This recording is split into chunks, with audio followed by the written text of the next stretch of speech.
Unacademy. Let's crack it. नमस्कार students, और मैं आपके सामने डीके चौधरी और आप सभी का अनअकैडमी बीपीएससी यूट्यूब चैनल पे स्वागत है। आज की वीडियो आपके लिए बहुत ही महत्वपूर्ण होने वाली है।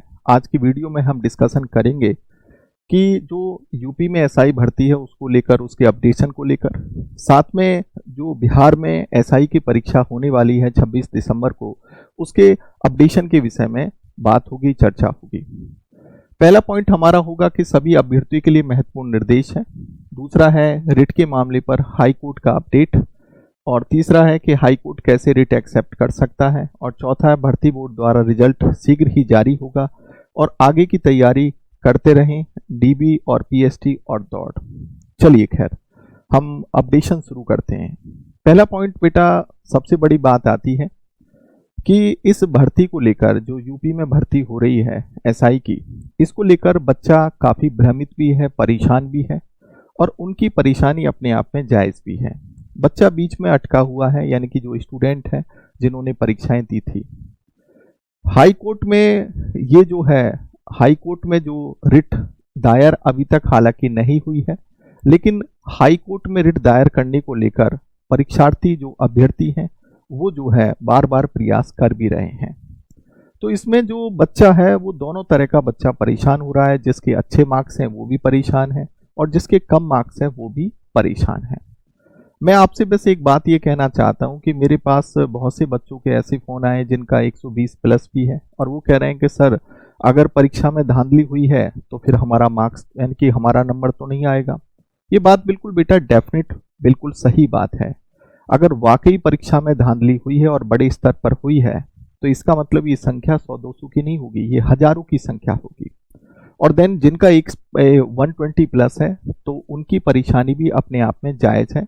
तो कहीं ना कहीं उनका एक विचार ये भी है कि सर अगर जांच हो तो भी अच्छी बात है। तो बेटा मैं अपना बिल्कुल स्टैंड बिल्कुल क्लियर कर दूं।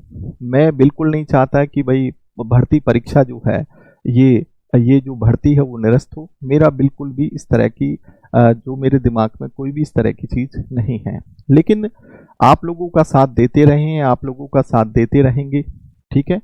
अब बात यहाँ पर ये आती है कि बेटा कि अब क्या आगे, क्या रणनीति होनी चाहिए और क्या हो सकता है। पहली बात तो मैं महत्वपूर्ण निर्देश के रूप में आप लोगों को एक बात मैं बता दूं बेटा। देखिए, हम लोगों ने आप लोगों को पढ़ाया है और आप लोगों के साथ हम लोगों ने मेहनत भी बहुत की है, और मेहनत हम करते भी हैं।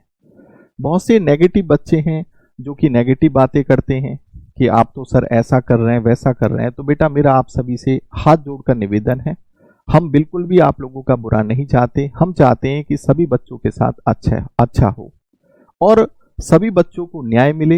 ये भी हमारा जो है आप लोगों से गुजारिश है, और आप लोग चाहते भी होंगे अधिकतर बच्चे कि सभी बच्चों के साथ अच्छा होना चाहिए, और जो मेहनती बच्चा है वो बिल्कुल आगे होना चाहिए।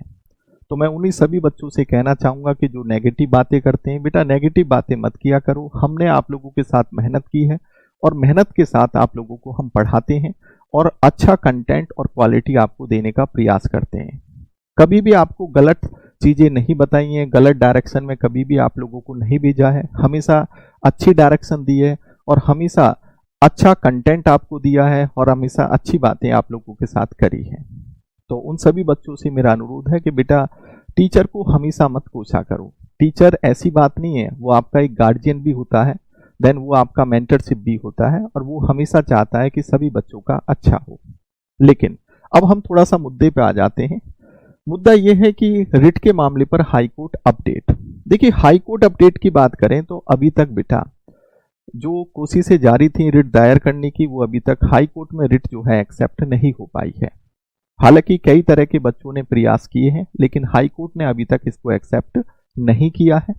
लेकिन बात आती है कि अब हाई कोर्ट कैसे एक्सेप्ट कर सकता है, क्योंकि कई बच्चों के मेरे पास फोन आए कि सर कोई रास्ता बता दीजिए, क्या हो सकता है, कैसे हो सकता है। तो मेरा एक जिम्मेदारी ये भी बनता है कि मैं उन्हें एक सही रास्ता में दिखाऊं। तो अब मुद्दा पॉइंट बनता है कि हाई कोर्ट कैसे रिट एक्सेप्ट कर सकता है। इसको थोड़ा सा आप समझ सकते हो। देखिए, रिट कैसे एक्सेप्ट की जा सकती है, इसका क्या रास्ता हो सकता है। देखो, दो तरह के बेटा रास्ते हो सकते हैं। एक तो है सेकंड आंसर की के साथ मार्क्स का डिमांड, कि अब सेकंड आंसर की जहां तक है जल्दी से जल्दी आएगी, तो आप लोग ये डिमांड कर सकते हो कि सेकंड आंसर की के साथ हमें मार्क्स भी बताए जाएं, ताकि अगर बच्चों का मार्क्स 140 से ऊपर है तो उनकी छटनी की जा सके और अपना मुद्दा आप उठा सके। एक रास्ता तो ये हो सकता है।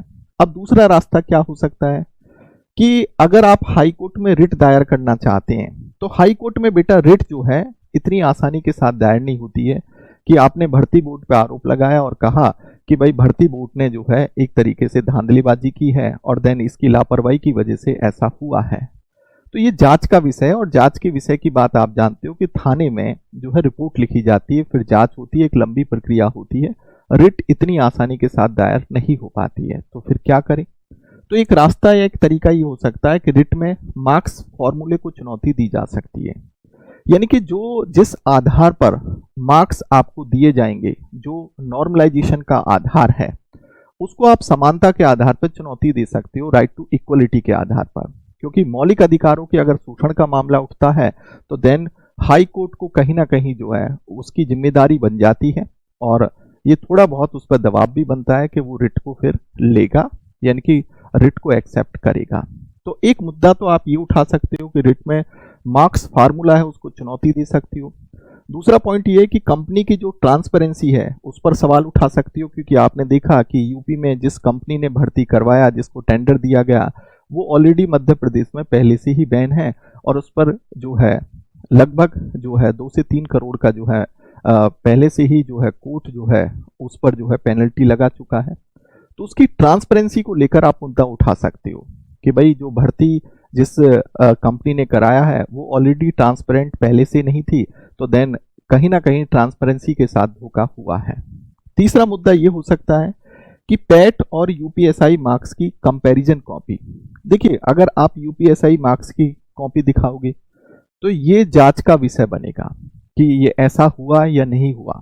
लेकिन अगर आप पैट और यूपीएसआई मार्क्स की कंपैरिजन कॉपी किसी बच्चों की दिखाओगे, जैसे आपके पास मान लो 30-40 बच्चे हैं, उसका पैट का मार्क्स भी आपको पता है और उसका आपको यूपीएसआई का मार्क्स भी पता है। पैट में लगभग मान लो कि 20% 30% था और यूपीएसआई में उसका 90% जा रहा है, तो इसका मतलब ये कंपैरिजन कॉपी लगती है, तो देन तब भी ये एक्सेप्ट हो सकता है। तो ये 3 रास्ते आप लोगों के सामने हो सकते हैं।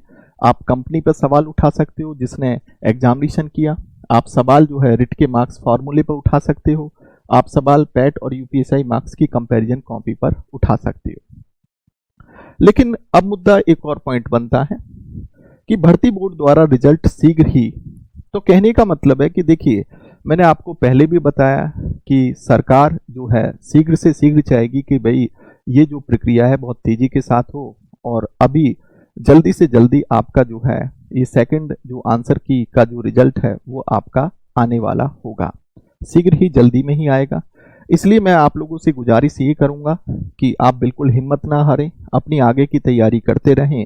डीवी, पीएसटी और दौड़ जो कंटिन्यूस आपकी चल रही है, आगे का जो प्रोसीजर है उसमें बिल्कुल आप अपने आप को तैयार रखें।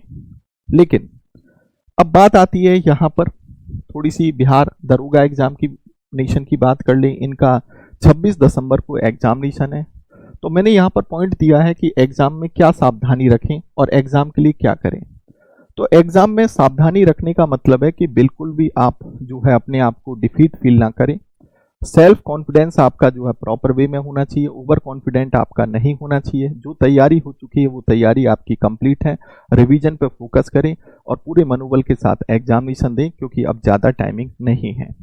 अब क्या कर सकते हैं, आप ज़्यादा से ज़्यादा एमसीक्यू पर फोकस करें। जितना भी एमसीक्यू आप निकाल सकते हैं, 2-4 दिन का टाइम आपका बचा हुआ है, उस पर बराबर यानी कि फोकस करें और देन फुल कॉन्फिडेंट होकर अपना एग्जामिनेशन दे रहे हैं। सभी विद्यार्थियों के साथ जो है मेरी शुभकामनाएं साथ में है, मेरा आशीर्वाद भी साथ है। नमस्कार बेटा, जय हिंद।